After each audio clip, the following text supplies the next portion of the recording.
Tout feu, tout flamme ce matin. Algérie, bonjour. Bonjour mon cher Didier. Alors ce matin, dans la rime du jour, mon cher Algérie, vous êtes sous le charme de ces autres qui savent comment annoncer de mauvaises nouvelles.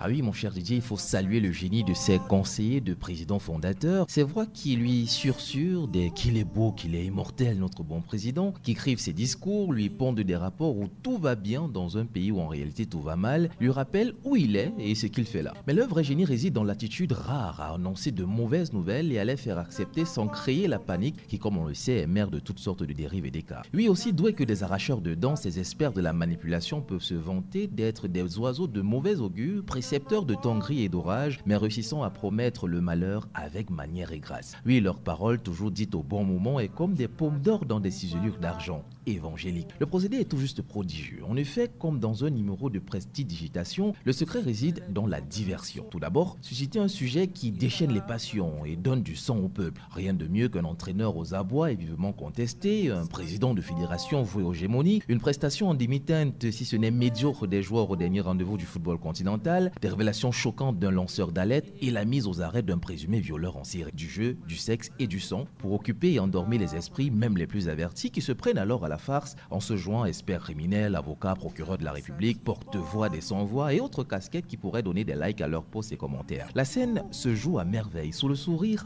satisfait des réalisateurs qui derrière peuvent alors enclencher la deuxième étape. Celle-ci consiste à bien choisir le moment et là, préférence est accordée à la fin de semaine. Vendredi, c'est parfait. La bombe lâchée se noiera dans les litres d'alcool de l'after du 2-0, sera mieux digérée dans les plats de taro sauce jaune des réunions du dimanche et s'essoufflera dans les débats télévisés du week-end. Lundi venu, l'électrochoc sera passé, l'averse et le séisme subi, il ne restera plus qu'à gérer quelques répliques négligeables. Du travail de pro, tout ça, qu'on ne peut que saluer. Ah oui les amis, quand c'est dit comme il faut et quand il faut, on peut bien accepter une augmentation des prix à la pompe, un report des élections ou même un gré à gré. Grâce aux amis de président fondateur, on a compris qu'il n'y a ni bonne ni mauvaise nouvelle, il y a juste des nouvelles et la manière de les annoncer. Alors, nouvelle pour nouvelle, mon cher Didier, on se voit demain si Dieu le veut. Oui.